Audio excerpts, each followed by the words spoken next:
All right, guys, welcome back to the SpecTalk podcast, my podcast for high performers, entrepreneurs, executive athletes, anybody that wants to be better by 1% every single day, committed to excellence. And as you guys know, if you've been following the podcast or my social media, I am a 25-year fitness and wellness and sports performance professional. But at this stage in my career, I enjoy taking that 1% mindset and bringing it out of people of all different professions, expertise, experience, life experience, whatever you want to call it. So today we have the awesome Angel Martinez. He's a super huge podcast advocate. He's a studio owner himself and got quite the background. So I don't want to pretend like I could say it better than you can.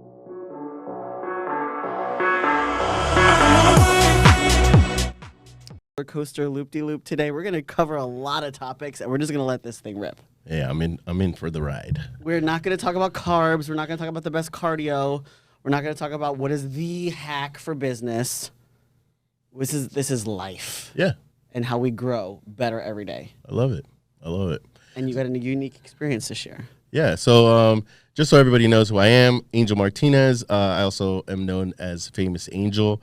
I have that on IG since I've been in high school. So it's been a fun name to have on IG. Hold on. You were in high school when IG came out? Yeah. Well, so that means Famous I'm really Angel. Old. No, I'll tell you when I was born, 82. But Okay, so Famous Angel was a tagging name that I came up with because I used to break dance. And the evolution of every platform, AOL, MySpace, I've always used Famous Angel on all of them. So it's been. I'm glad on AOL I started out with Flower Girl 98 and moved to my own name. I was trying to avoid that.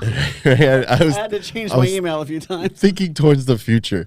But yeah, a little bit about me. I'm a podcast advocate. I own a podcast studio in Miami where I help individuals monetize and grow podcasts through my little incubator. It's a small 400 square foot space that I've maximized to the most. But the way I got there was by being a baker, a tailor, a lifeguard, a private investigator, graphic designer, photographer, public speaker, IT space. I taught people, old people. I taught a World War II vet how to use a keyboard. All fun, cool stuff along that journey.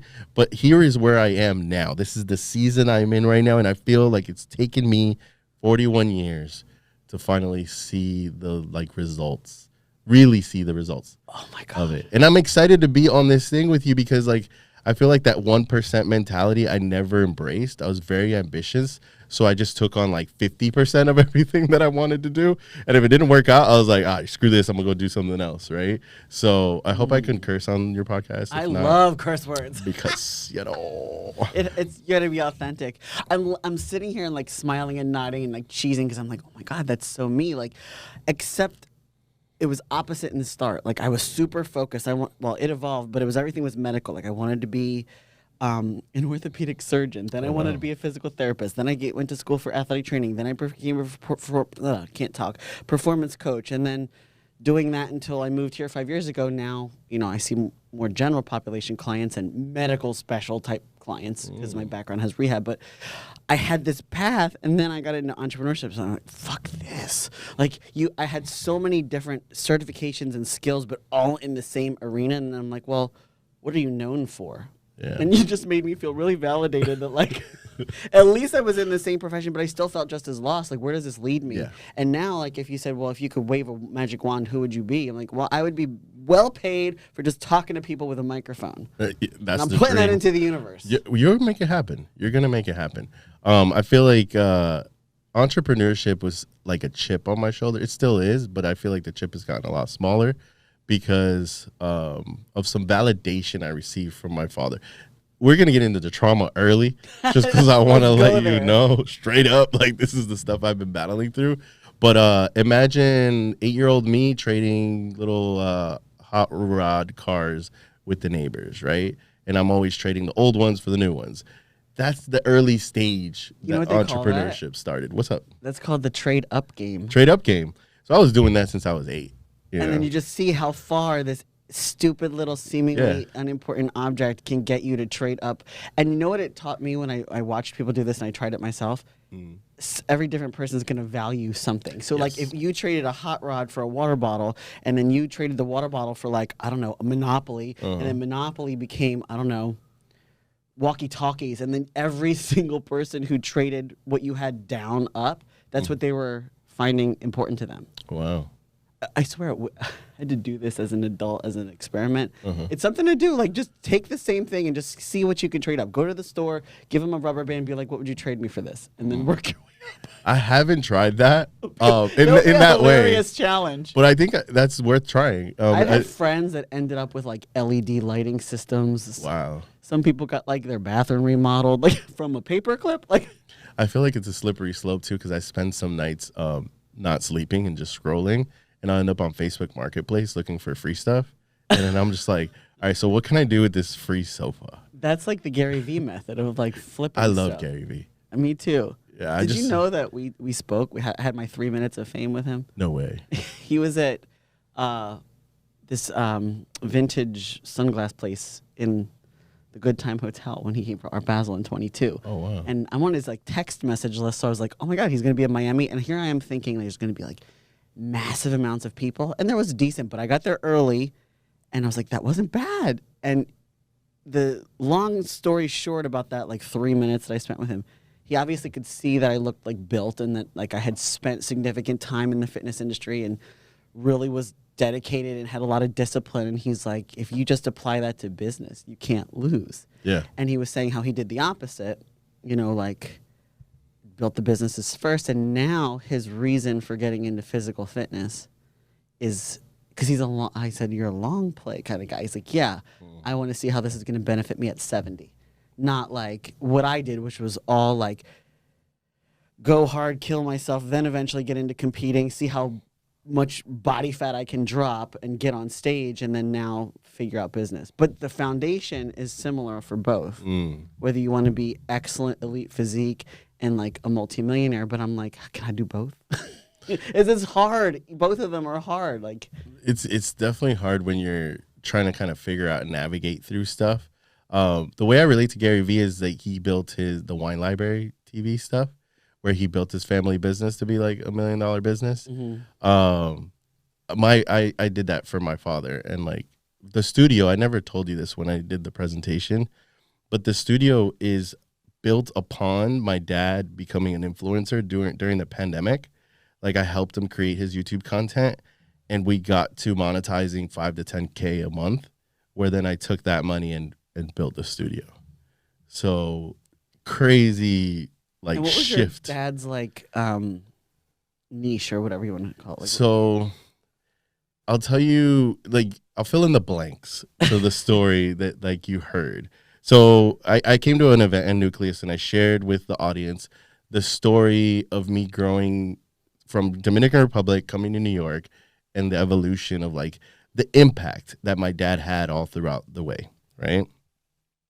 But if you want someone in your life to be that mentor for hustling and entrepreneurship, I think my dad is in the dictionary, because he did every job under the sun. So he used to work at Colgate, which is a toothpaste company in DR. And he would... Colgate? Yeah, Colgate. I call it Colgate, because I got to, Dominican. You know what I mean? I told you this would get funny. So from there, we moved to New York, and then he's a taxi driver, right? After being a gypsy taxi driver, not even like yellow cab, like just a random unmarked cars, right? Big like Chevy Impala or something like yeah, just like that. Like Snoop Dogg driving your taxi. Dead ass. And he would park it in front of the building in Queens every morning. And my job was to wake up in the morning and be like, Dad, it's still there. Like, just to like look at see if the car was still there, if we got robbed. Well, lo and behold, one day it happened. Right? You speak it into existence, it'll happen. So the gypsy car gets taken. He now is driving a yellow cab car. And I'm actually like driving with him, like in the car. Like he would take me with him along the ride. Showed me how taxi drivers actually never pull over to use the bathroom or anything. He would buy... peed in the car? No, he would go to the bodega, buy a huge water bottle. I'm like, why do you need so much water? You'll see. When he finishes drinking the water, that's when he was going to the bathroom. Mind you, I'm 12 years old. Like, this is the stuff I'm seeing, right? So, like, Talk about trauma. right? So I'm like, okay, well, whatever. So then evolving from that, he then started teaching English in the back of a travel agency. Mind you, he didn't know a lick of English. Okay, this is what makes me feel absolutely fucking lazy. You got your dad trying to teach English and he don't even speak it. And I'm like, why am I not teaching more fitness? I know this stuff inside and out, and your dad's teaching English. He doesn't even speak it. There's this whole saying, and for people that are listening, they're like, smart people just can't be like a successful entrepreneur because we think too much. That's me. But you were around, like, I was very academic. Yeah. So that's why I have this like headbutting thing with like, because I'm a Gemini too, so I'm also a creative, but I'm like an in the closet creative. Like when it comes out, it's really good. Yeah. But like that's not how I was grown up. I was grown up, raised to be very regimented. You have to write your spelling words 3 times by every Monday, so you might as well do it early on a Friday. Like everything was regimented, and the school system was predictable. Nice. It's like a game that you learn the system of. Yeah, but that's it. Then the system was easy, and then when there is no system, you're like, shit, I don't know how to function. Yeah. Yeah, so I feel like that's the opposite that happened to me. Exactly. There was no structure. There was no system. Yes, I was going to the school, but that was an easy thing to crack. I was going to private school. So we went from a Christian private school to a Catholic private school, and it's all the same rules. So I went to Catholic school too. So basically, we have that common ground of like, I mean, I still think I'm traumatized by Catholic guilt. Oh, yeah. No, hands down. It's got to be a real thing. No offense to the Catholics out there. Who's Yeah, no. Like, you're a bitch. Like, It's no, just- I paid my dues. I could speak on. Yeah, I feel like just the people that are in those schools, I mean, the kids, think about it. They're all going through their own traumas too. I mean, not to say that they're extreme traumas that they should be like, seeing a psychologist for, but there are things that like they're troublemakers or whatever. And I was a troublemaker. But here's the thing. There's a problem when you are me, you're a shy kid, you don't get into trouble, you listen to your parents. Oh, and then you're in this environment. And then you gotta go to environment? confession every yeah, week, yeah, like yeah. as if I'm like literally, I'm in confession. Bless me, Father Riveson. Yep. It's been 1 week since my last confession. Here are my sins, and I'm fishing. I am trying to find something. Like the priest must have been like slapping his head, like, Father, I cursed at my cousin in my head. Yeah. Okay, 2 Hail Marys, get the hell out of my office kind of thing. And I'm like, I have guilt over everything because I was fishing for problems that I wasn't making to confess them because I was a good kid. Yeah. So now I feel like anything that's not like perfect is like a sin. Oh, wow. Just terrible. So we discovered another trauma now. That's probably the biggest one because if somebody says, well, let's like talk about your inner child. I'm like, I don't know. She was pretty good aside from going to Catholic school. Did you ever get a note stapled to your shirt? Like a note to so. go home or anything? No. Bro, you never got the ruler No. in front of the I class? was the front of the class, quiet kind of kid. I listened to everything. Girl. But I did have a teacher. I will never forget this. I don't know where she is now. She's probably got to be like 80 now because this was like my 3rd or 4th grade. She got fired for marrying a divorced man. Not even like, hoe. Not even like porn. Like yeah. nothing. I was trying to think of like why, but then I realized, okay, cool. So divorce was so taboo, I guess, Yeah. in the 80s in Catholic school. My favorite teacher, I'll never forget her, tall, beautiful, with perfect curly red hair, like all down her back. Miss Appa got fired. At least that's what I heard, because she married a divorced guy. I'm like, so like imagine a little kid, their favorite teacher gets fired, and then for the rest of their dating life, they're so paranoid about fucking up. They don't want divorce on their record. don't wanna They get can't fired. make mistake. They want to find. This is really traumatizing. Now you're making me realize that this is more impactful right now than any therapy. We never talked about. I try. I talk about the things that people don't like to talk about, but it is what it is. Like I got into a lot of fights in school and stuff like that, but I don't know where this shift happened. All I know is I was being put through these schools, and then my dad stopped driving the yellow taxi, and next thing I know, he's traveling a lot, and I have like one day I go home. My grandma used to live with us because that's the thing. Like we bring our parents with us from the Caribbean, and they live with us. And I come home one day and there's like a bunch of boxes at home, and I open them up and there's VHSs in there, like old VHSs, all sorts of movie titles, like cool movie titles and stuff. And I'm like, oh, this is amazing. I'm like, I could sell this. I could sell these VHSs. So I went to the neighborhood kid, the tallest kid in the neighborhood, the biggest kid. Because I'm a little bit heavier now, right? But I was a small kid. Like, I didn't eat. I was super skinny and blonde when I was small because of the sun, apparently. I don't know. Now I just have a bunch of white hair. But I took the biggest kid and I told him, listen, I'm going to pay you $1 a day just to hang out with me. He would stand next to me, and I'd have this box in the Bronx on the corner next to the bodega. And people walk by, and I'd just have it open, and I would just be like, hey, VHS is for sale, whatever. And people would be like, oh, how much? I'd be like, $3 each, whatever. I didn't understand money. I was just trying to what I saw my dad do as hustling, I was trying to emulate as much as I could. Well, you basically took did you know that they were available for you to take? No, I didn't know, and I just didn't said, care. I'm going to sell these. Yep. Yep. Did you get in trouble for that? Oh, of course. But he laughed at it. Because the thing is, like, he was on a trip, and he came back, and he was like, oh, I'm missing, like, 2 boxes. Like, these are boxes, like, moving box size. Yeah. Like, big boxes. And he's like, I'm missing 2 boxes. I bought 6. And I'm like, well, I sold 2 of them. Why did he buy them in the first place? He bought out a VHS store. So he when wanted to sell them Blockbuster? anyway. Yeah. Yeah, well, he was going to rent them. He was going to open a store, and he was going to rent them. Like his own little like a like a mom and pop Blockbuster. In New York, there's a lot of that kind of stuff. Yeah, or was. we had one in Philly until. Okay, so you get it. Yeah. So he comes home, 2 of the boxes are gone. Lo and behold, I sold them for like dirt cheap. That's why people were buying them, because VHSs back then were a lot more money than what I was selling them for, especially the titles of the movies that I was selling. They're like kind of like Blu-ray is now or whatever, or was. So he didn't get mad. He just smirked and just kind of like left it at that. And that's the time where I started to see something was changing, because he would go on trips and come back, and then he would bring that's when I saw my first cell phone. You know that big block? We had one. Yeah. We bought a car that, in the 80s, it was like we were blue collar people.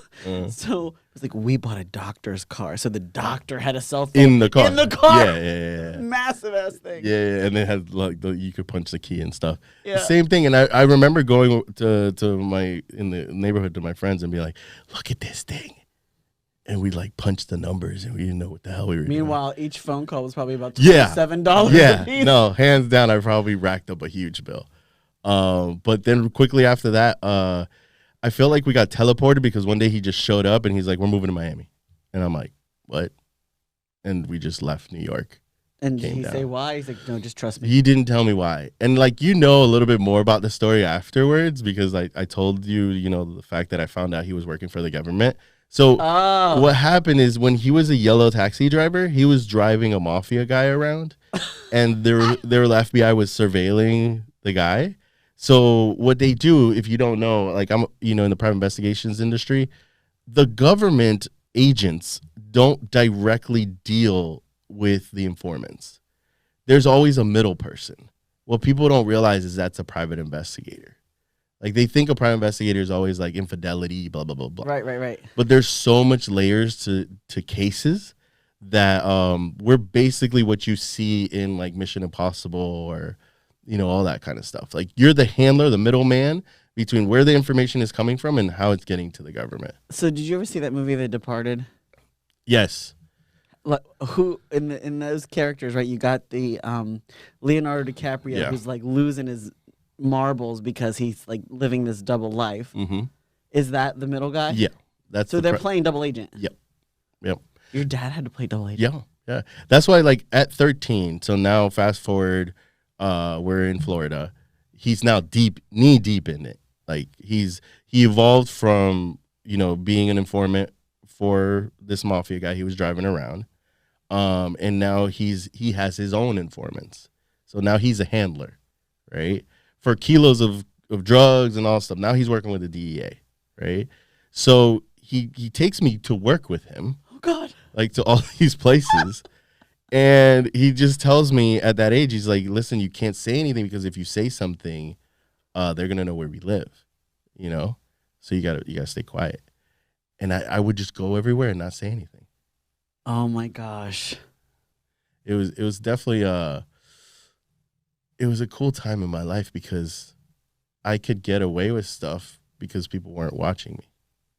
You know, I was quiet all the time.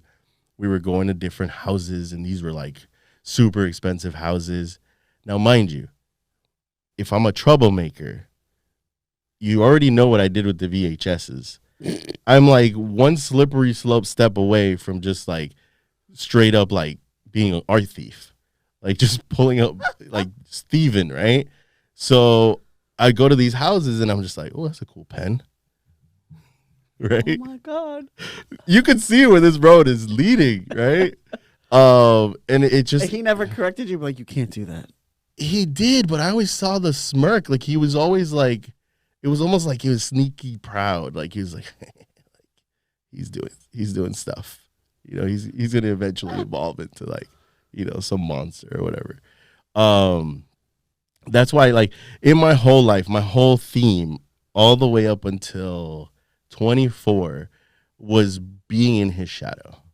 Like if you see him and you hear him talk in Spanish, even if you don't know Spanish, you look at his mannerisms and you look at me, you'll be like, oh my God, that's a clone. Like he cloned you.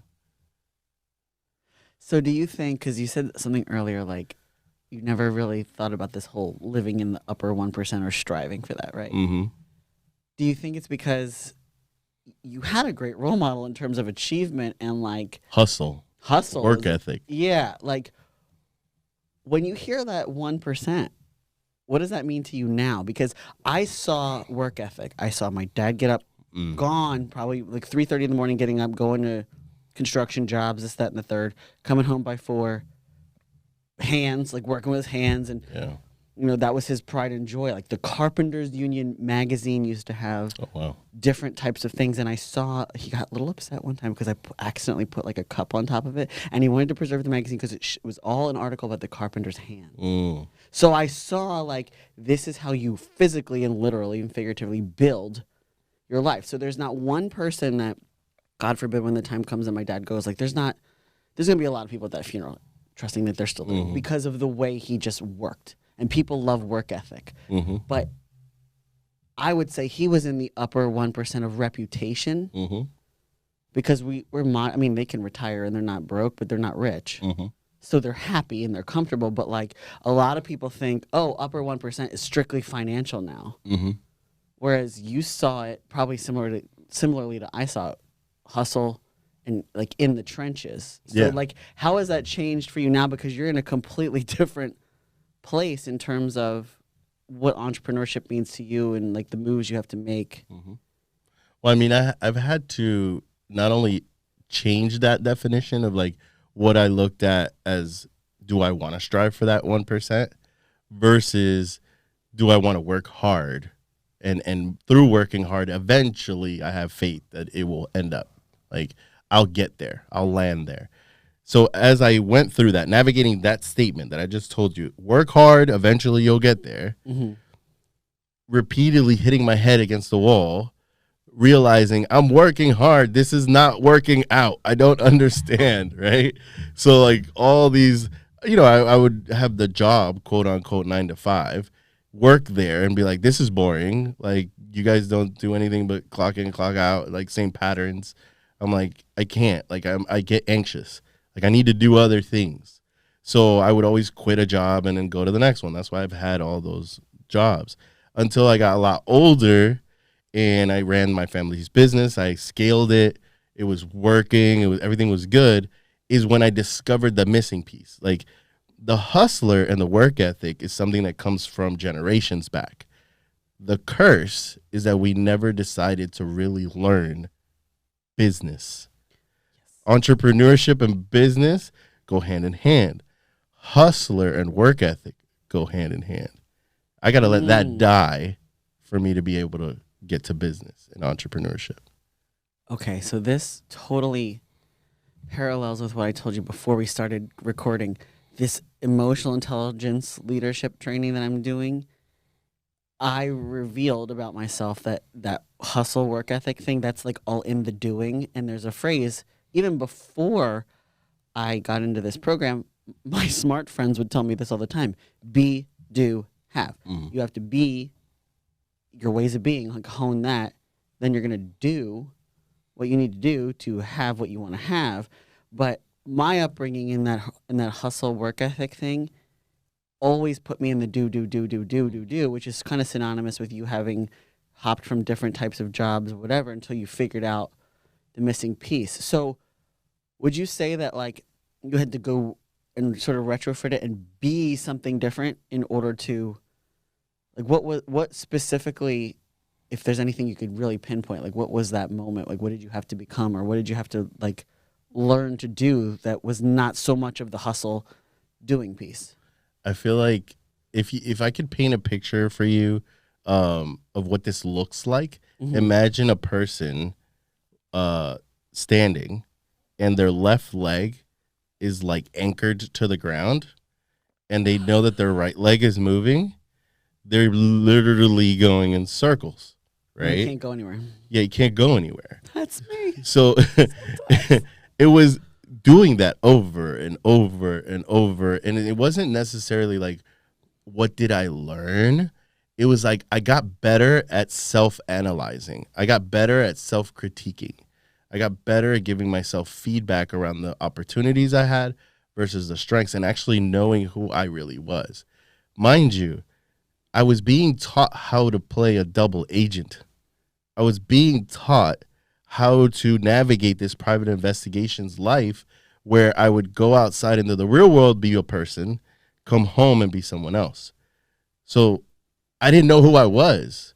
Oh, this is a great topic. Like I didn't even know if you asked me what I'm passionate about, I would emulate you. I would find what you liked and take it on. Because you really didn't know what you liked. No. Like you didn't really take a stand. Yeah, I never thought of it or stood for a ground. Like I never said, I like this and that's it, right? So the strength of a private investigator is being a chameleon. So I'm the type of person that has a face that I could go to any place in this world and someone will look at me and say, I know you. Because I have a face that like it's recognizable for people for some reason. And then I also embody like the behavior and mannerisms of people. So like if you have your hands on the table, subconsciously, I'm going to put my hands on the table. I'm not even going to know that I'm doing it. I used to have a really bad problem where I'd go to restaurants and couldn't put my back to a door or know like all the exits of the restaurant and stuff like that. Like these are things that constantly thinking like the Terminator. Yeah, constantly. It's a real thing. Like when you're in the security, private investigations, any of the law enforcement types of fields, you build these subconscious traumas because they're survival instincts. This makes so much sense. Right? Go and you meet a security person on a dating app. Yes. So I warn you. I warn you. Tread with caution. It got so bad that even like if I would talk Spanish to different, like a Mexican person, I would almost pick up their tonation and like pattern, and they would ask me, "Oh, where are you from? Mexico?" "No, I'm Dominican." "Oh, wow, because your accent." Or Argentinian, I would pick it up. Did you ever see that movie True Lies when that yes. was what Arnold Schwarzenegger was? Yes. And he's like morphing into like whatever those like elite art dealers are and then the tango and all that crap. Now imagine trying to find yourself and then you asking yourself, am I doing this because that person likes it? Or so how did really you like it? tease all that out and be like, okay, this is me, this is who I am? Because that's a lot of years of being like, I'm just going to follow what I see. Yeah. Did you ever during those years think like, God, I hate this, like I don't know who I am? Or did it just seem like this is normal? It's normal, and I was actually giving myself props. I was like, yeah, I could blend in. I used to do workman's comps investigations, and that's, like I would go into businesses and stuff and try to find out who's still working and actually collecting workman's comp. Since I have a very young face, if I shave, I could look 17.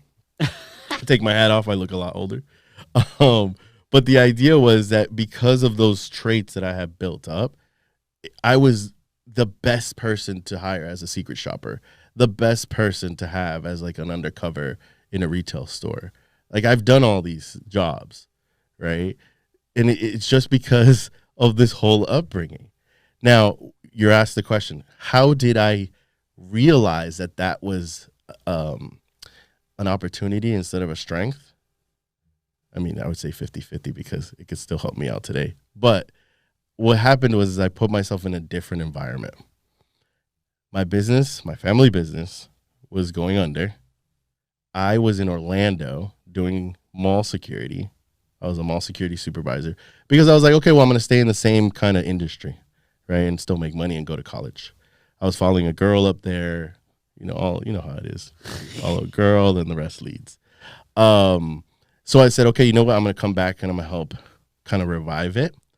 And this was in 2007. The economy was crap. Like not a lot of people were making money in entrepreneurship. So I was like, okay, let me get a 9-to-5. I know how to do this. It's muscle memory.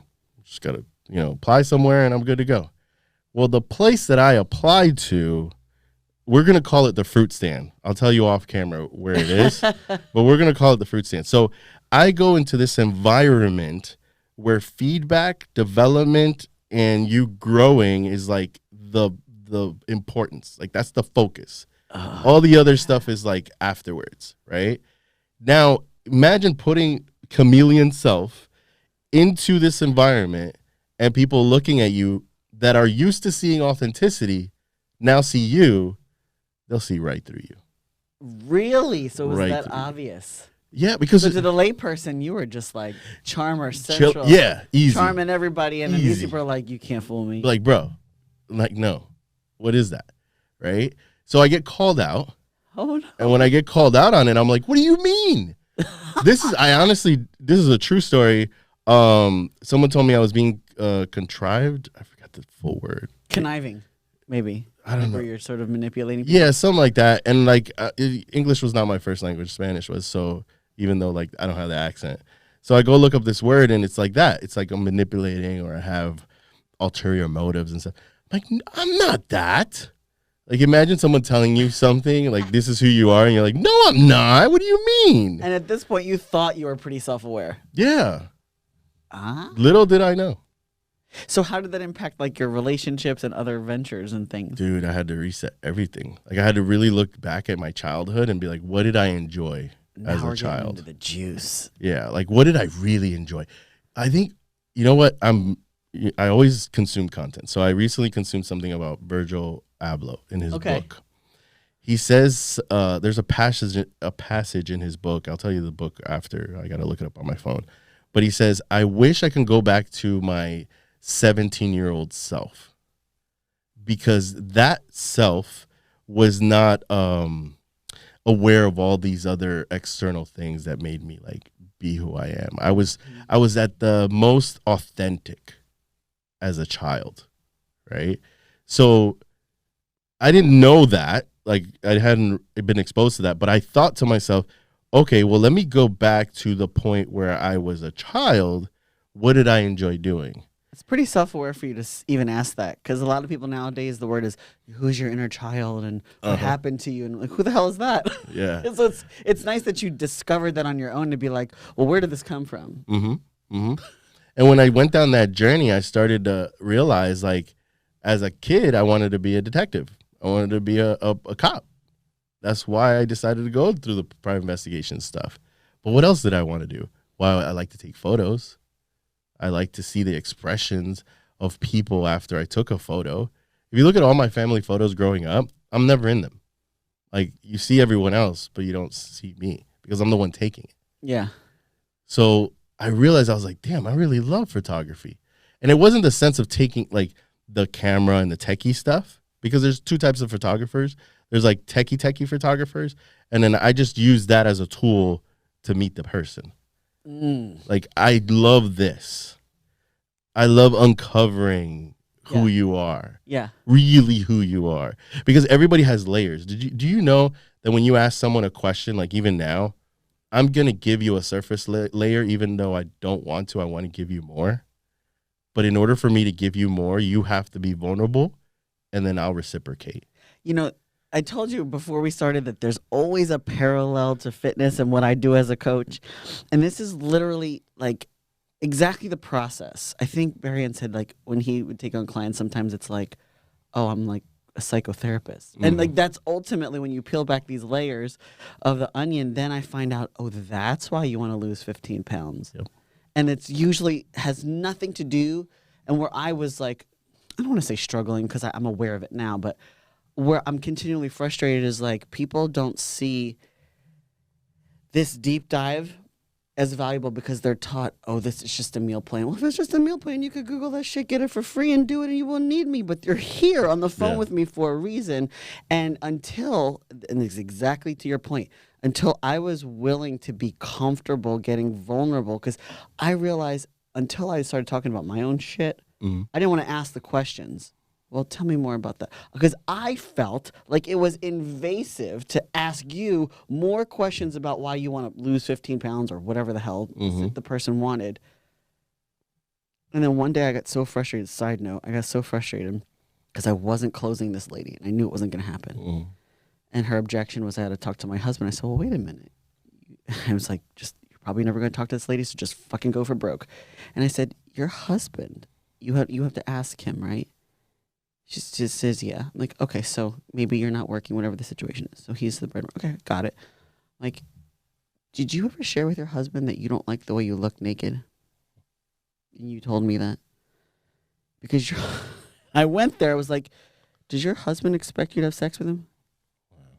And you don't want to be naked? What are you going to do? Just turn the lights off and say it's okay? Because at the end of the day, you don't like what you look like naked. So you're not really being your authentic self. So what if I said to you, what if you asked your husband if he said no, you just said you're not comfortable having sex with him? How well would that go? And she laughed. But I now looking back like 4 years ago when I had this conversation, I'm like, that laugh is probably a defense mechanism because I was, and again, I'm learning on not being right all the time because again, it's not right, wrong. It's like both and this whole thing of win-win that I'm trying to adjust to because I come from a competitive environment. I always want to win. I always want to be right. But in that moment, I realize now that like, nobody really, when you dissect those words and somebody says to you something, I'm glad she had a great sense of humor because she could have told me to fuck off. But she had a sense of humor by laughing, but I was like, that's really the deeper issue. What would it feel like? And I didn't ask this because now I'm 4 years smarter. What would it feel like to actually love the way you look and feel and have sex with the lights on? But you think I'm selling you a meal plan. Selling you a better sex life by way of eating chicken and not pizza. And then maybe doing some squats. And it took me so long to realize that I had to be okay with, if you asked me those questions, letting you in, because guess what also was the barrier? For example, I hate salespeople. Fucking hate them. Sorry. But I do. And a lot of times, if you operate from an area of bias, you don't go there with people that need you. So it's still something, I still hate salespeople, but at least I understand that connection is not sales. Connection is really loving somebody, and if you have the solution, then it should be easy. But this lady, I was so focused because I was so new in my learning how to sell fitness journey that I was like, just fucking ask the question and just liberate yourself. But then I started to feel better. Like, well, wait a minute, you need to go deeper. But what you said is basically a mirror. What you're afraid to go to is what you're afraid to actually share. Now I'm an open book. I don't care. And now I put it on YouTube. No, podcasting will set you free. It will, and that's why I'm a podcast advocate. I just feel like whether it's podcasting or whether you're just talking to someone else, I feel like human to human connection, human to humans sharing their stories allows you to like not only gain perspective, but it allows you to create a safe place where maybe you can share what you've never shared with anyone. So then what did you have to do to be successful in this like feedback heavy environment where people are like, bro, no. Okay, so in that environment, the only way to succeed is to just fall into it. Like you have to be brutally honest with yourself, and you know that these people are going to be looking out for you. Positive intent, as we call it. So you got to just be like, okay, I'm going to embrace it, and I'm going to go to a very dark place and figure it out. Did you have resistance? Yeah. Because I constantly, in my self-development journey, even though I'm consciously aware of what I should do and what I get a chance to become if I just surrender a little bit, every day, there's some sort of resistance that I have to talk myself off the ledge and be like, nope, that's not what you signed up for. But I think in light of this whole like wanting to be better, upper 1%, like whether it's like where you want to go with your fitness goals or your career goals or your relationship goals, like it's all boiling down to this same thing. Like, okay, let me ask it this way. I'm going to say it loud for the cheap seats in the back, because this is the point that I feel like everybody needs to understand. What percentage of people are happy living in their own shit, festering in this cesspool of disgust? Did I paint a good picture? As opposed to saying, you know what, it's going to hurt to rip the Band-Aid off if I like face it, but I'll be so much better once I rip the Band-Aid off. Yeah. Like, I think most people are just oblivious. They're just like, meh, it's just who I am. I think they're afraid. I don't know. I don't think they're oblivious. I think they know, but they're afraid to confront it. So they make up some sort of lie by saying, oh, I don't need that. It's cute that you're doing it. Yeah, or I'm going to do it. You know, and the funny thing is that the human mind is so powerful that whatever you speak out loud, put it this way, your subconscious does not know that I'm talking to you right now. Until? It doesn't know ever. It's locked in imagine a solitary confinement. All it hears is me talking, and it thinks I'm talking about myself, even though I'm talking to you, right? Interesting. It's a crazy thing. But once you conquer that fear and you fall into it, now you're in a space of growth, because what's going to happen is you're going to get feedback loops, right? And you're going to start to grow, and you're going to start to gain skills and knowledge and perspective. Here's the fucked up part. What built you, what got you on the right track, and what now has you vulnerable, getting feedback and growing, as you grow, the less feedback you get. Unless you put yourself in situations to basically confront it head on and invite it in. Invite it in, but you have to have a partner. Because the thing is, the higher you grow, you're going to, the gap between who you used to be and who you want to be is gonna lengthen. It's gonna be greater. And guess what? Who you used to be is what, let's just put a number out there, 80% of the people that you're exposed to relate to. Yes. Who you now are is a smaller percentage of people that relate to that. Okay, I got to interject here, because this is where I think it pulls in social media, branding, podcasting, the whole deal. So this whole like A plus B equals C upbringing that I had, that was like so picture perfect, like in the sense that if I did this, I always got that. And then, 38 years later, that formula didn't apply. I remember at one of my stops, I was a college strength coach, and my boss at the time was also my mentor since I was 19. So we worked well together, knew his whole system, his mentality, and our strengths, so that what we complemented each other on and what one was good at. So it was a really great working relationship, but there was a phase where he did extensive training with the John Maxwell Leadership Institute. Because he would say he's self-proclaimed feedback junkie. So it didn't matter. Whatever we did, he could have been the boss, but he would constantly ask us, how was that? And it was nice to see, because it shows you a vulnerability that you have to have when you want to get better. Yeah. But at some point, I'm like, yo, can you just be like, this is good. Like, let's just move on. Not acceptable. But yeah, and so a side note is one of my other mentors used to be an NFL strength coach. So, he's retired now, but worked with Bill Parcells. Bill Belichick won Super Bowl rings. And so he remarked, like, he was a young strength coach with the team at the time, and he was saying, I forget which one it was, but it was one of those two. They just won the Super Bowl. People are out, at the hotel partying till 3 a.m, coming in, and coach is sitting there writing up the game plan for the next year, and like, what the hell we did wrong 6 hours earlier, kind of thing. And like, that's that whole feedback. Like there's no enjoying the downtime, and that's a different, intense way to be. But when we were working together in college sports, side note, other mentor, we did this feedback stuff. So my conditioning that made me good was direct, specific feedback in specific areas of, okay, you're going to talk to administration, understand this. You're going to talk to a coach that thinks this, because this is how they see you. You have to understand this. You are going to interface with athletes. This is what they need, but this is what they'll say. Like, it was very, very specific, and I was call me on the carpet. I don't give a shit. I'm the ice princess. You can't make me sad, because I've gotten this far with taking your feedback. I'm not just give it to me straight kind of thing. Okay, fine. Now I'm in this emotional intelligence leadership program where I'm like, there's no wrong, there's no right, there's no good, there's no bad. Just be. And I'm like, is this the formula to go from here to here now? It is. And it's really crazy because I feel like feedback now from a neutral place guards people's feelings. And this is not a right or wrong, but this is just my experience. If I tell you, you are disingenuous as opposed to my experience. That was the word, by the way.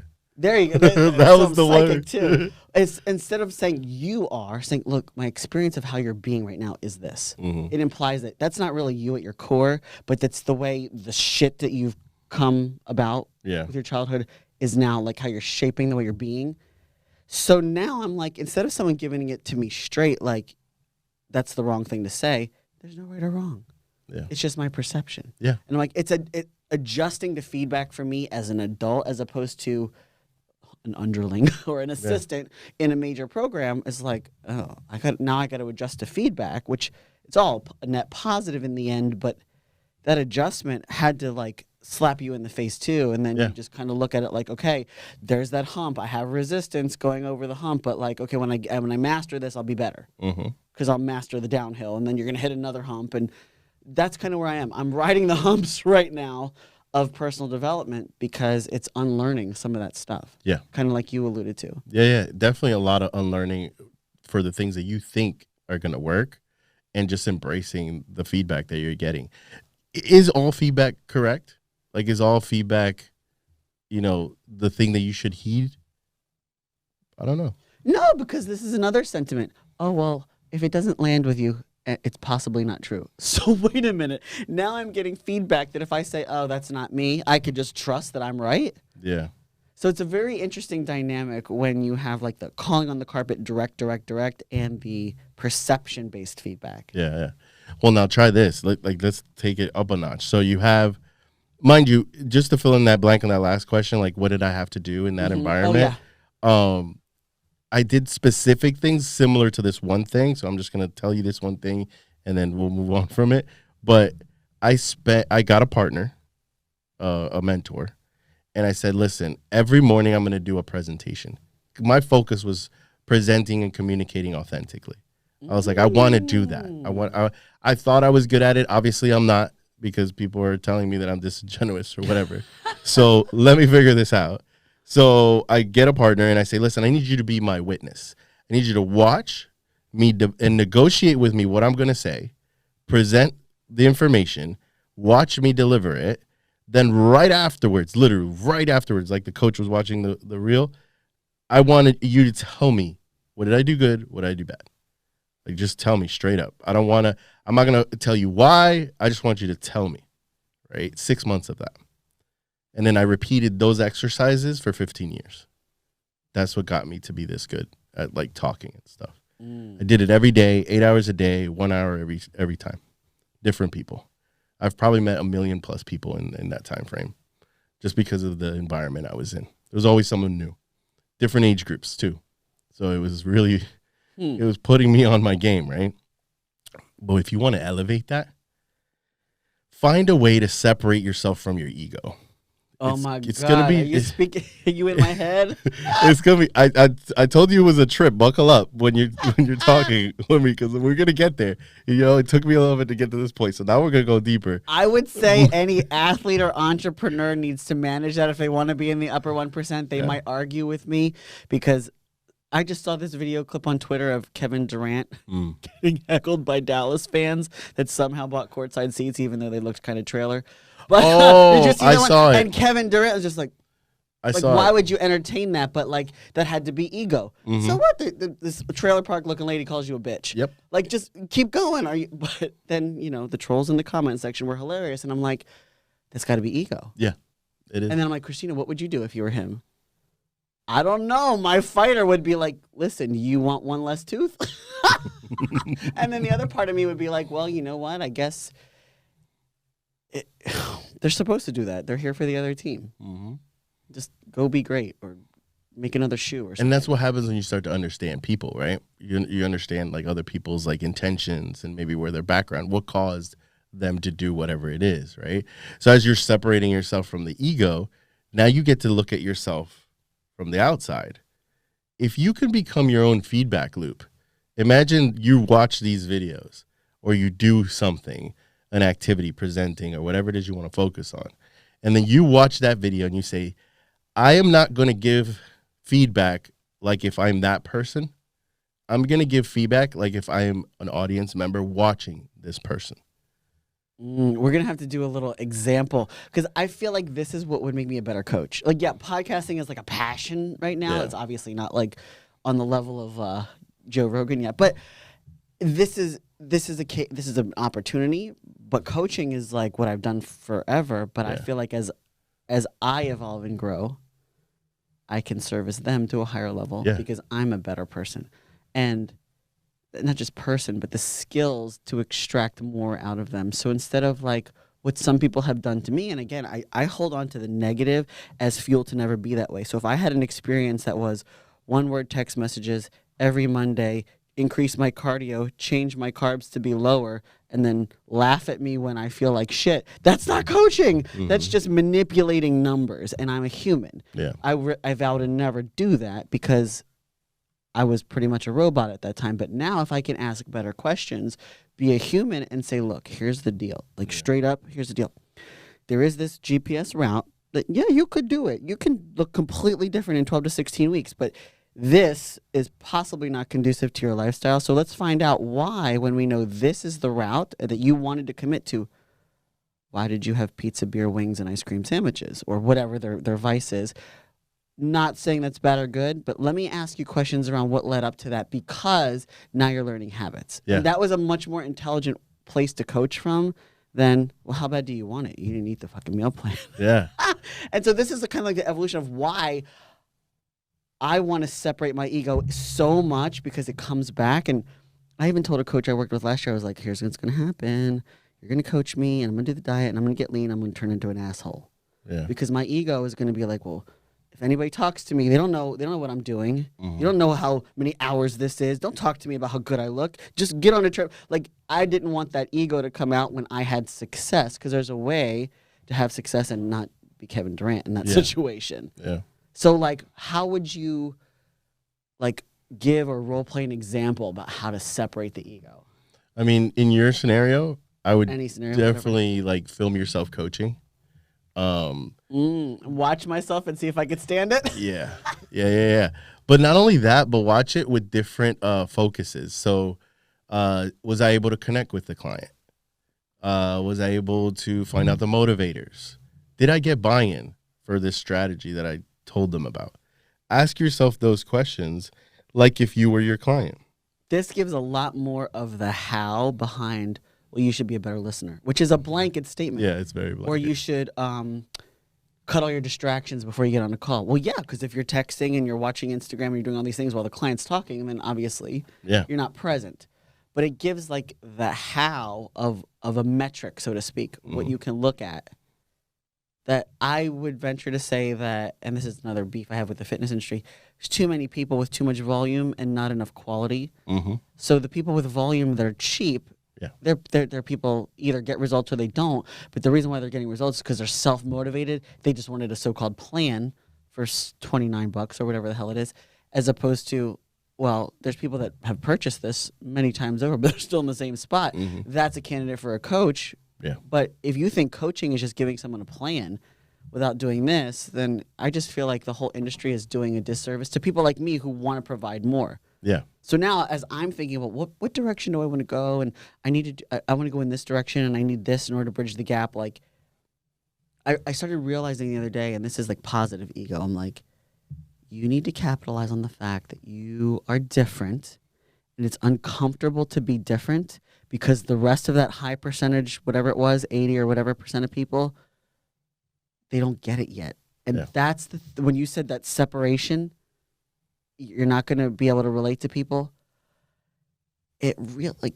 Before you said that, I had that realization last week. I'm like, you revisit this concept all the time, that the higher you go, the less people are going to relate to you. And you got to be uncomfortable, going back to the whole upper 1% thing. But to your point of like performing optimally and like the way you communicate and all that, separating the ego. I have to be okay with being different. And I always was different. Bodybuilding's different. There's always, and unfortunately, it's so visible. It makes me want to wear like sweatshirts in like the middle of August in Florida because I don't want to deal with the questions. But being different from a mental connection as well. Yeah. You can't have basic conversations anymore. Like I've noticed that as I evolve, if I have a bullshit conversation, I get real antsy. Yeah. I want to get out. I tune out, and then I become an arrogant person to the outside perception because this is not serving me. Yeah. And I really feel like if there's anybody else trying to up-level their life, this is going to really help them to feel like they're not crazy because they don't want to waste time on gossip. They don't want to waste time on people bitching and moaning about stuff that like, well, the answer is here, so just execute this and keep it pushing. I got this to do. Yeah. I don't know, like how much of that elevating yourself because you separate the ego, you're thinking from a different place, higher functioning is now actually driving you away from other people and like causing a little bit of impatience, but also potentially sacrificing relationships. Mm-hmm. I feel like I've seen so many, now all these like Instagram things are coming back. Did you ever see the clip with Snoop Dogg talking about the homies? Yes. And that you're going to rise, and there's a gap. It's not your responsibility to come down. Home slice got to come up to you. Yep. And it was one of the best clips I've ever seen because whatever. Speaking truth. I feel like a lot of people that aren't in the service-based industry have the privilege to say that. They have the ability to say, I'm going to grow, and no matter the collateral damage or the relationships I sever, I'm going to get into this space, right? But when you're in the service-based, like coaching, mentoring business, you grow, you gain skill set to be able to be universally relatable to people. And that may scare people that can't do that. But then you also have to come down from where you are to meet people at their level because you've been there. So like my biggest evolution has been, I was always super frustrated and just like very low temper when it came down to people just not giving good work ethic. Why? Because I saw my dad do that every single day. And I was like, why can't you just work? Right? I don't understand, right? Until someone finally told me, listen, they are where you used to be. It's just because you've been exposed to other things is why you're now in this place. So the biggest blessing and curse has been that I've learned to be a chameleon, to be as relatable as possible to as many people as I can. Are there people that I can't relate to? Yes, and that's okay. But along that way, I've also learned that I have to focus on what builds me. By separating my ego and looking at things like, what is the behavior I'm doing and what is the impact of that? Forget the emotion. What did I do and what was the result? Sometimes what I do yields a good result, right? But sometimes that same thing that yielded a good result yields a bad one, depending on who I'm talking to. Some people aren't ready to hear things at certain levels.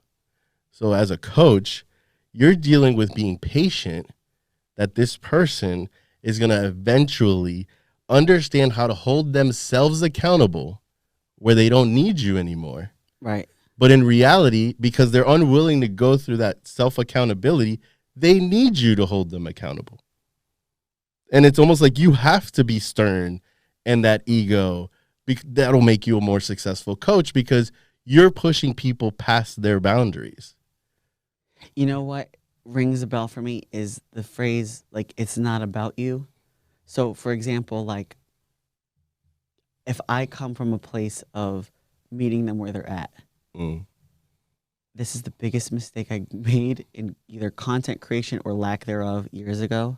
And I'm still trying to be better at it now because I'll still sneak through some sort of selfish little thirst trap or something stupid, like just because like I was feeling myself that day. But the whole like, okay, let's just say my target audience really cares about fucking protein brownie recipes or something. Yeah.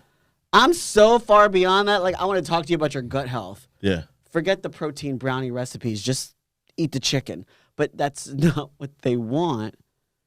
But it also isn't what they need. So there's this like art of saying, okay, what do they want and what do they need?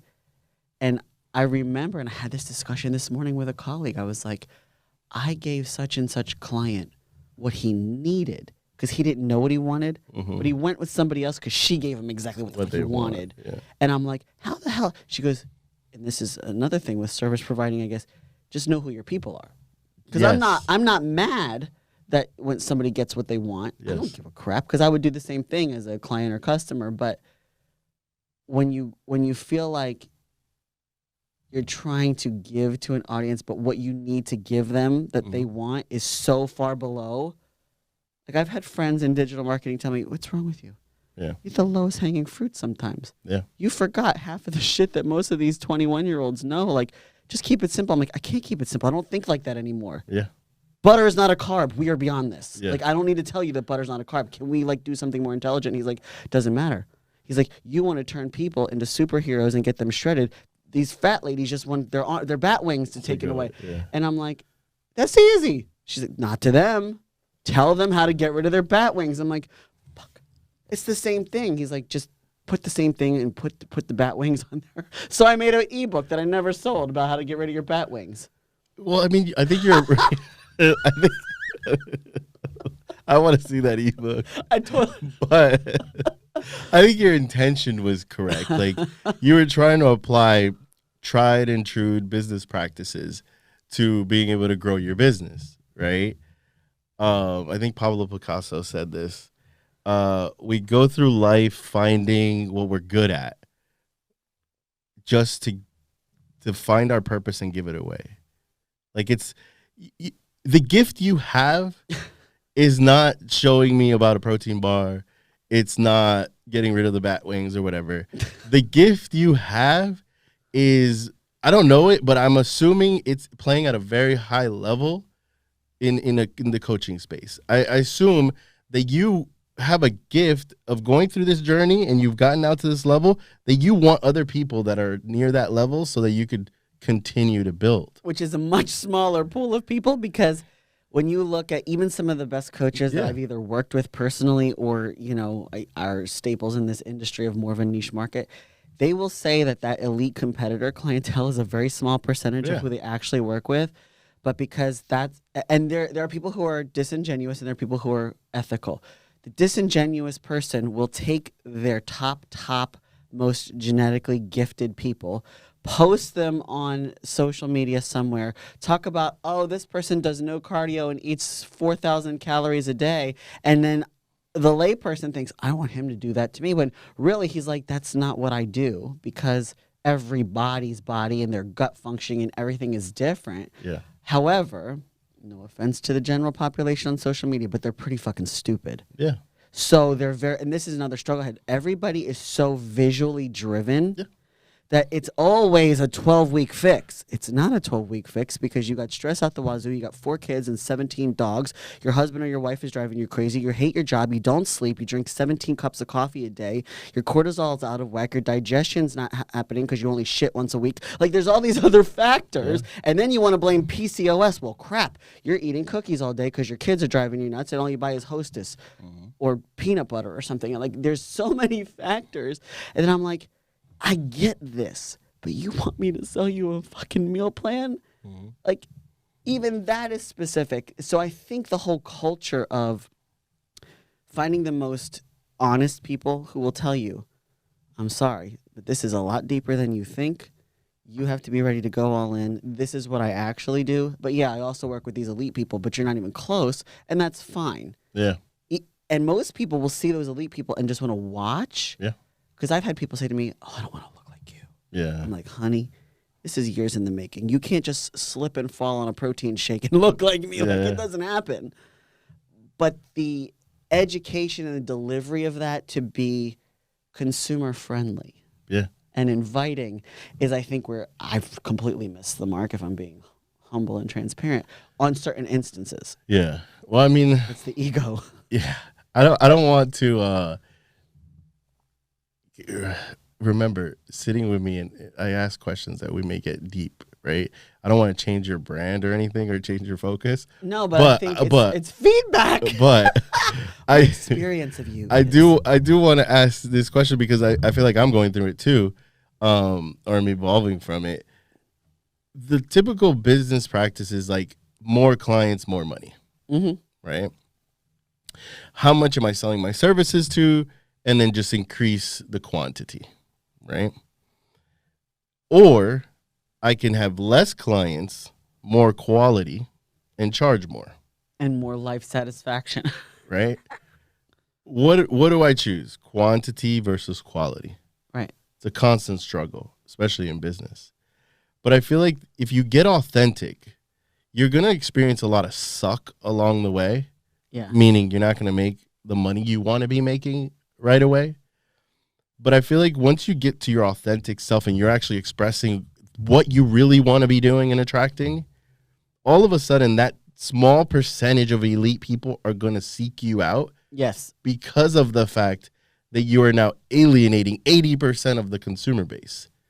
And now all of a sudden the 80% of the consumer base that you wanted to attract is going to go to you anyways, because now you're dealing with only the elite, right? So people get FOMO or whatever. I want to be like that. I want to experience what it's like to be trained by Tiger Woods' golf coach. Right, exactly. Right?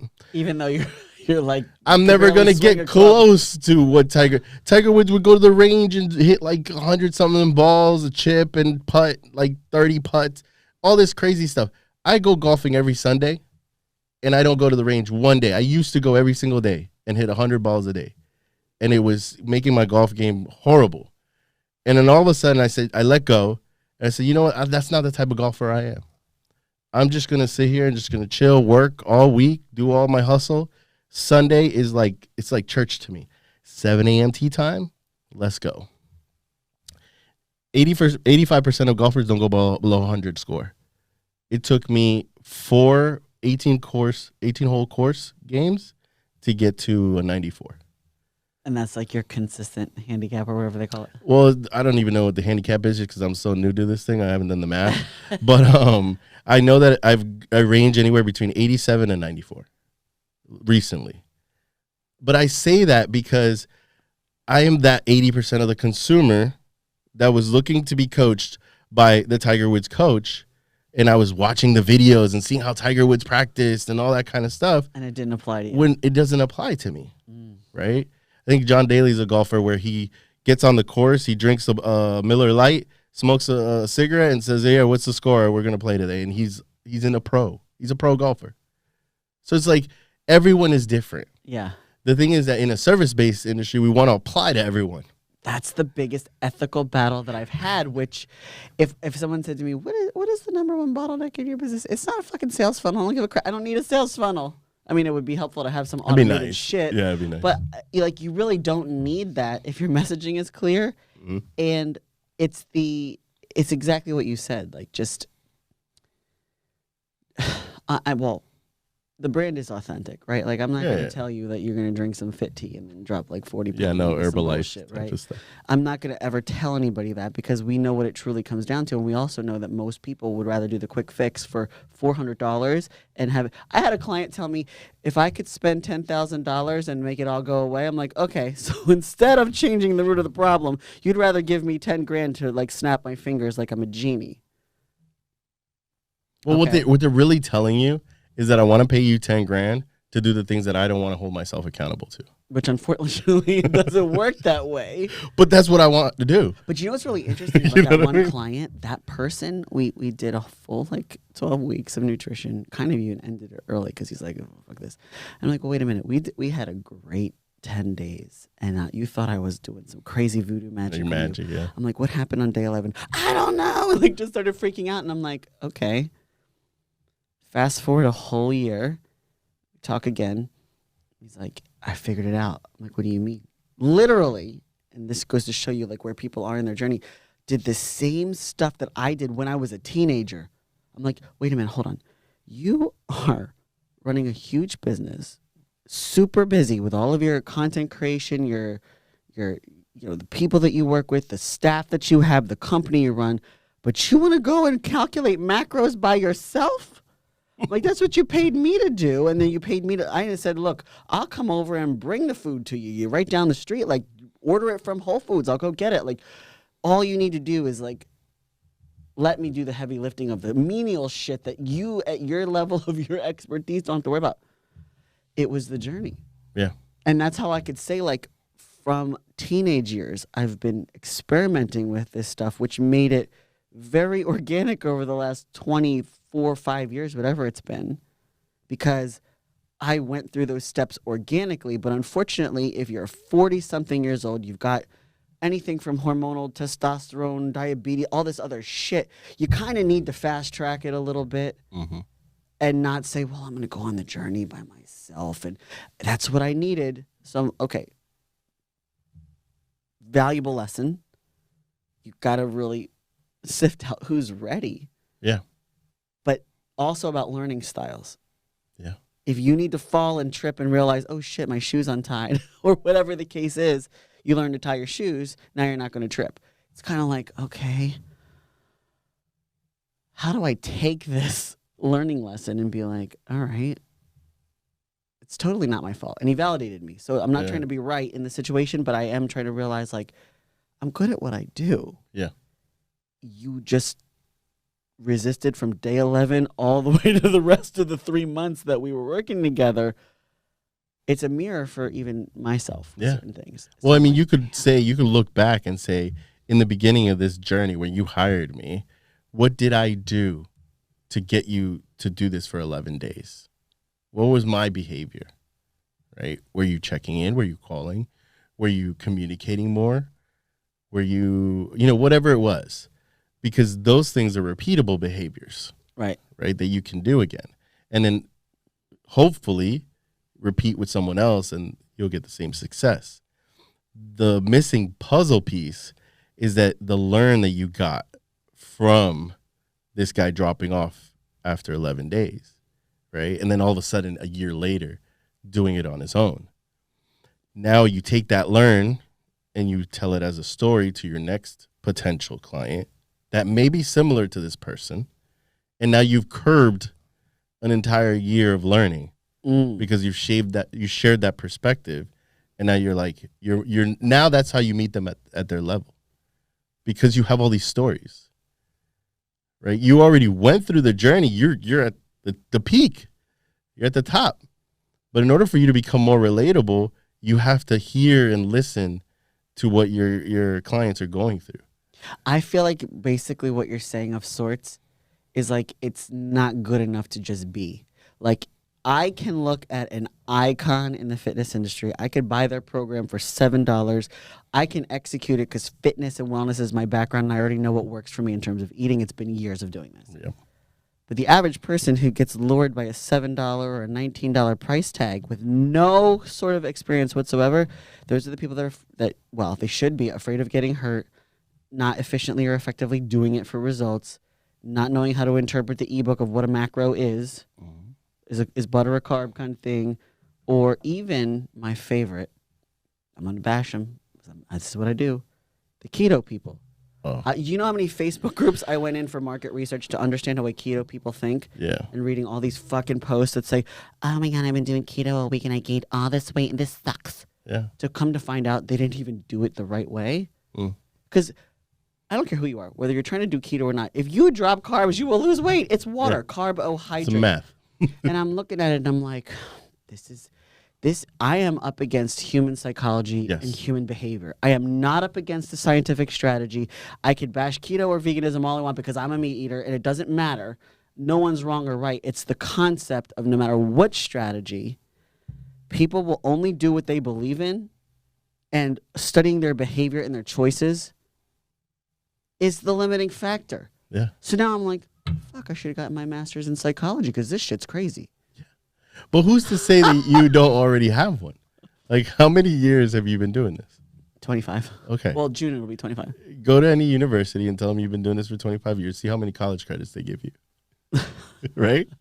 Because you have real world experience. Yeah. I feel like people, there's so many things happening in the educational space right now that we're heading into a world where I'm gonna be able to prick your finger, or maybe not even draw blood.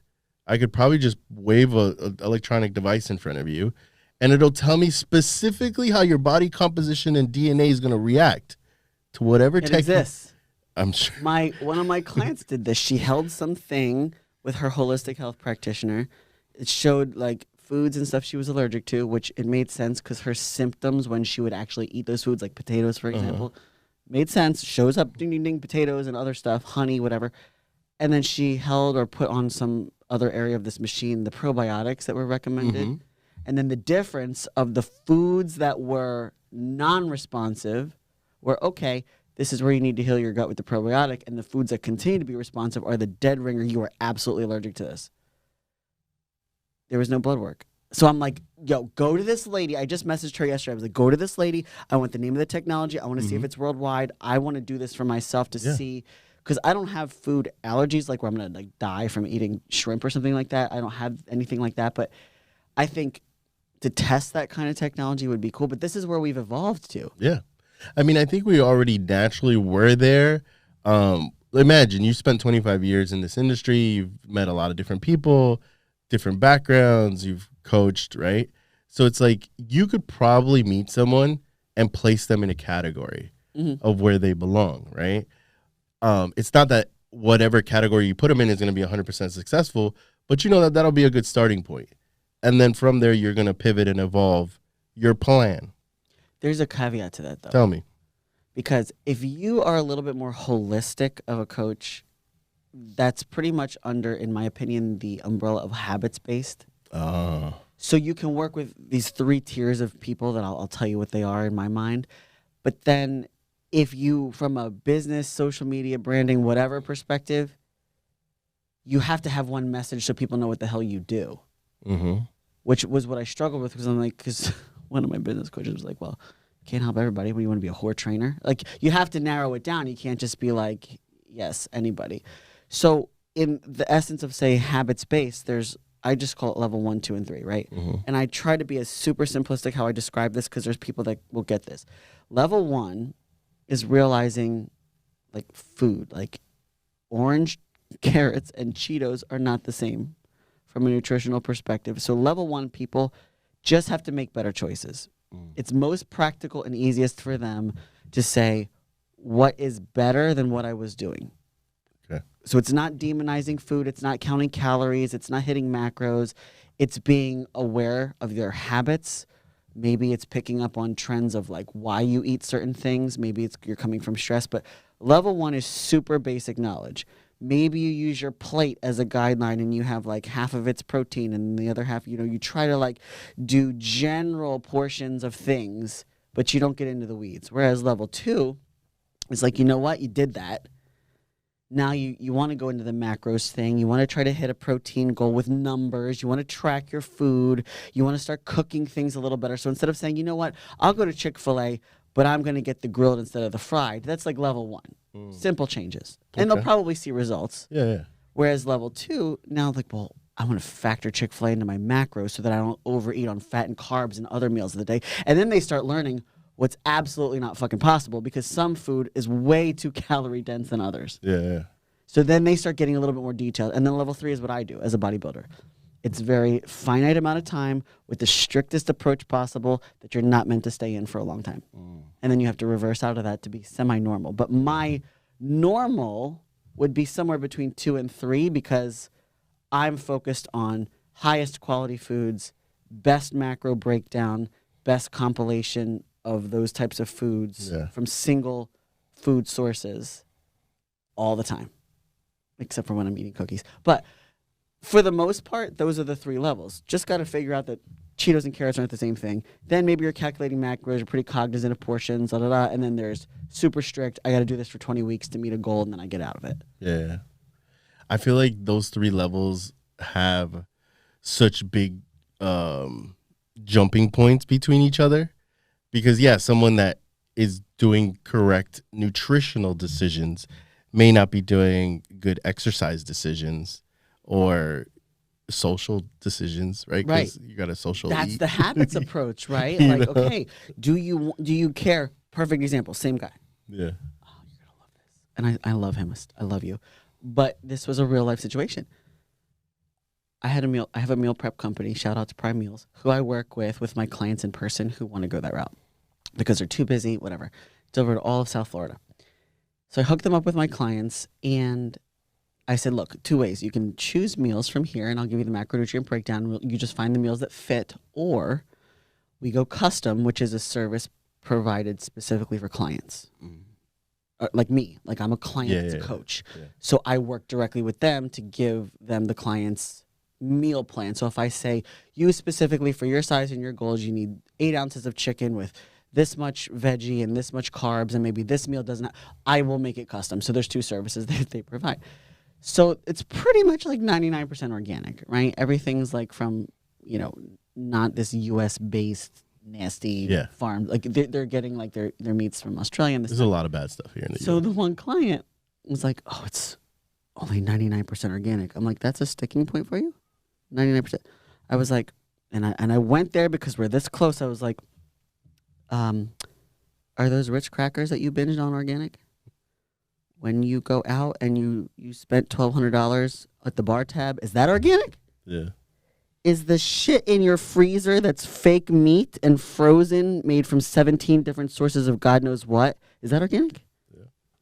How about the Doritos you like? Are they organic? The Diet Coke that you... So I went down the list and I was like, I'm really driving it home like I'm Judge Judy, and now I'm feeling bad, but it made the point like, you are splitting hairs over 99% organic when the shit you fell back on because of bad habits, emotional responses to food and stress is not organic. I said, can you please, I love you, make this make sense of what is your priority.